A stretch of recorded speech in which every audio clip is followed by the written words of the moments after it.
kakampings are doing? They're silent. They're silent, they are chill, they are on the sidelines. Ngano labot-laboton bitaw nato sila, no? Di ba? DDS? Ano labot-laboton man ninyo ang kakamping? Ngagipildi man kaha nato sila. Unya inyo silang labot-laboton. No. No. Because at this point, ang mga kakamping ang na-strong contender. Kamo ang DDS ang wala. Because Leni Robredo does not come from a political dynasty. Leni Robredo only became a politician because of Sir Jesse. May God protect his soul.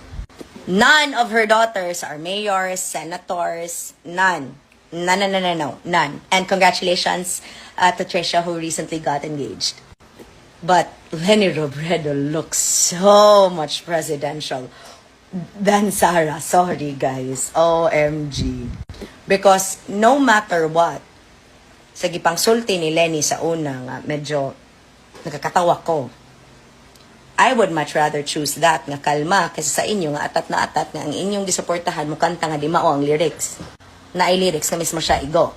Unya karon magrally-rally mo, di ba? Magrally-rally ang INC makisakay mo. Yes, mo tuo ko nakisakay mo sa INC. Kay daghan gyud sa mga INC, lami ang motibo, lami ang heart. Ni message ba sa ako? Nakigstorya makong tarong sa ila. But diha me agree.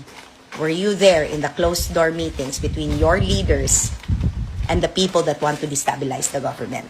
Because that is sedition. And didto sila nakamata.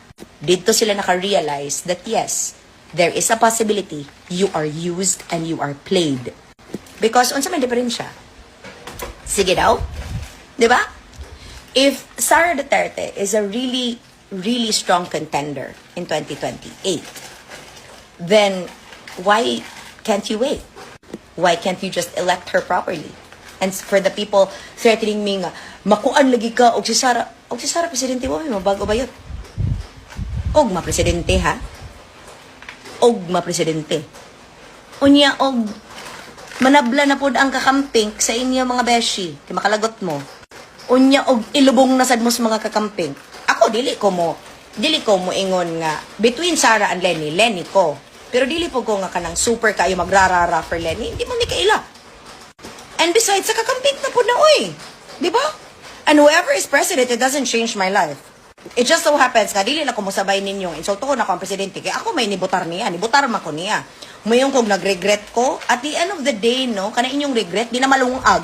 At the end of the day, kana inyong regret nga, kayong unity mo na, face it. Nabudol tang